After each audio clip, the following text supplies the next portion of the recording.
Hi guys, Jester here. Today's topic is the magic word na pag ginamit mo to, sigurado magfe-fail ka talaga.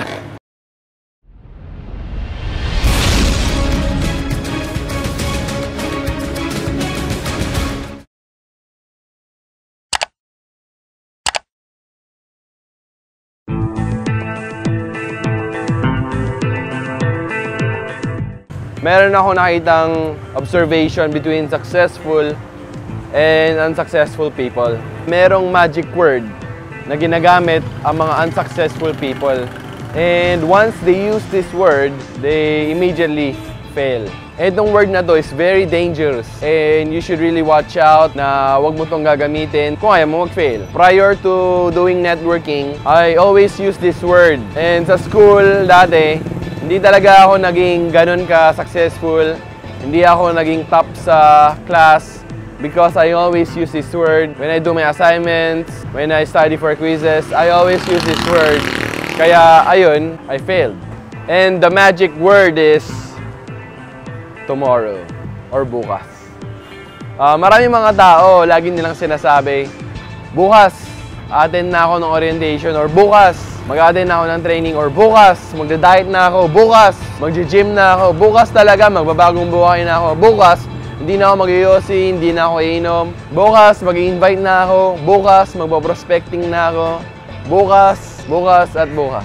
Remember, when you use this word na bukas or tomorrow, lagi mong pinoprocrastinate ang success mo. Why? Kasi if you can do it now, why do it tomorrow? Right?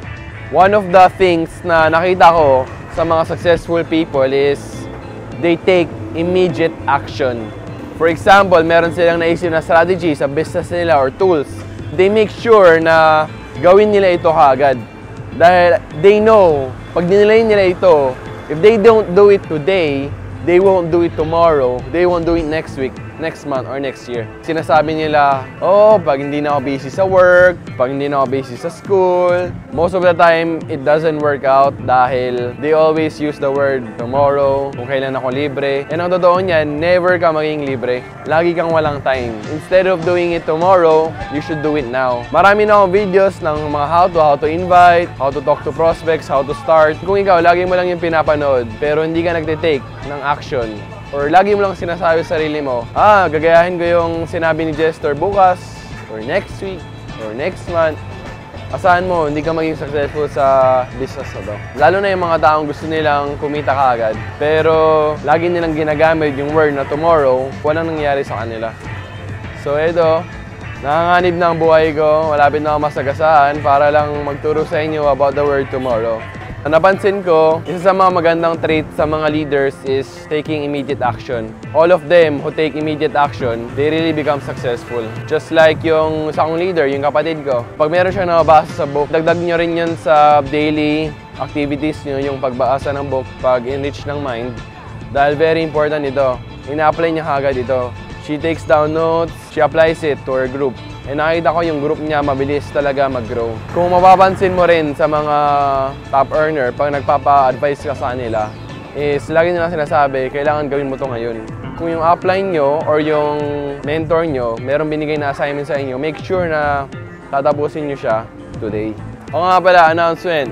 Malapit na birthday ko, March 22. Greet nyo ako sa Facebook. Facebook.com/JohnJesterChing. Kung nakakatulong ako sa inyo, masaya talaga ako nun na nakakontribute ako ng something positive to your lives. Kung kilala ko man kayo, hindi ko kayo kakilala, I'm happy for you and I wish you more success in your networking business. God bless.